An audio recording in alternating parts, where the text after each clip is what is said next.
Il y en a pour certains que la saison de course l'année passée s'est mal terminée, peut-être avec un syndrome de bandelette, avec des bursites à la hanche ou avec des douleurs au dos, au bassin.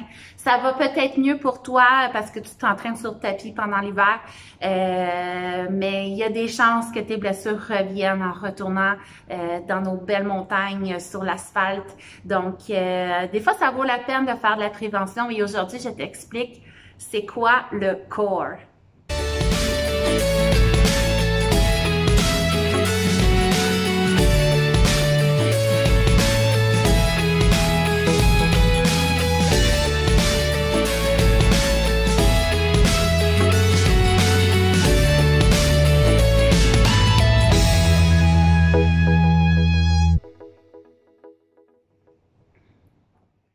Donc, le core, souvent, les gens vont penser à tort que c'est les abdominaux.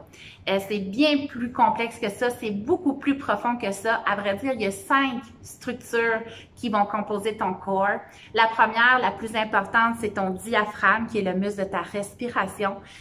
Si, en t'entraînant, tu ne priorises pas ta respiration, même si tu es en train de faire des super exercices pour retrouver de la stabilité, il n'y a aucune chance que tu appliques après tes nouveaux acquis à ton sport. Donc, il faut vraiment t'assurer quand tu t'entraînes que ta respiration, elle est normale pour être certain d'être capable de le transférer à un sport qui demande un peu plus de cardio.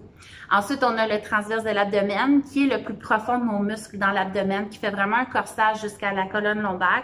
Lui, quand il contracte, va faire une élévation dans la colonne. Le nombril va rentrer et monter vers le cœur, ce qui fait plein d'espace dans nos vertèbres pour les empêcher d'être compressés, d'être écrasés. Ensuite, dans le dos directement, on a les multifida. Les multifida, c'est des petits muscles qui vont d'une vertèbre à l'autre. Eux autres vont coordonner nos mouvements pour que ce soit fluide, qu'on n'ait pas des contre-coups là, qui sont parfois microscopiques, mais qui peuvent amener de l'inflammation. Les multifida, souvent, quand on a une blessure au dos, ils vont être inhibés du côté où est-ce qu'on a été blessé. Et si on ne vient pas réapprendre à recruter spécifiquement ce petit muscle-là à l'endroit où est-ce qu'on a été blessé, ça ne le fera pas tout seul. Donc ça, c'est vraiment une priorité quand on a été blessé, de réapprendre à recruter nos multifida. Ensuite, on a le plancher pelvien. Le plancher pelvien, c'est des muscles qui partent du pubis jusqu'au coccyx, qui vont aussi dans les hanches, dans tout le bassin. Donc, c'est des muscles super importants pour la coordination du mouvement de la course. Puis finalement, on a le psoas iliaque qui part de la colonne lombaire pour aller s'insérer jusqu'à la hanche. Lui, quand il travaille en stabilité, il va ramener la hanche au centre du corps. Donc, les gens là, qui ont des problèmes de hanche, même de genoux, souvent, c'est parce que ton psoas il est peut-être très, très fort, très, très musclé, mais il a oublié sa fonction de centralisateur de la hanche. Donc, en étape 1, il faut réapprendre à recruter tous ces beaux muscles-là. Avant, en étape 2, d'aller les recruter dans des mouvements qui sont simples. En étape 3, on va l'appliquer à des mouvements un peu plus complexes, comme par exemple les squats, les lunges, mais toujours en centralisant, en allongement, en allant recruter vraiment chacune parcelle de ces muscles-là.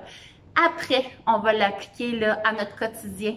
Donc ça, on appelle ça le verrouillage, de venir chercher notre unité interne avant de se lever d'une chaise, avant de descendre les escaliers, avant de soulever notre épicerie. Donc ça reprend conscience, ça reconnaît notre cerveau à notre région blessée pour la protéger. Puis une fois qu'on a retrouvé ces réflexes-là qui sont supposés d'être vraiment là de façon acquis, donc on n'a pas à y penser habituellement si on n'a pas eu de blessure dans notre région. Une fois qu'on a retrouver ce réflexe-là. Là, on peut l'appliquer à des mouvements plus complexes où est-ce qu'on va chercher de l'équilibre, on va chercher de la rapidité. Et une fois qu'on a tout accompli, ces prouesses-là, on peut l'appliquer à notre sport. Et là, dans notre sport, on va être conscient, on va avoir la compétence, la symétrie, la coordination qu'il faut pour aller rechercher du contrôle dans notre squelette.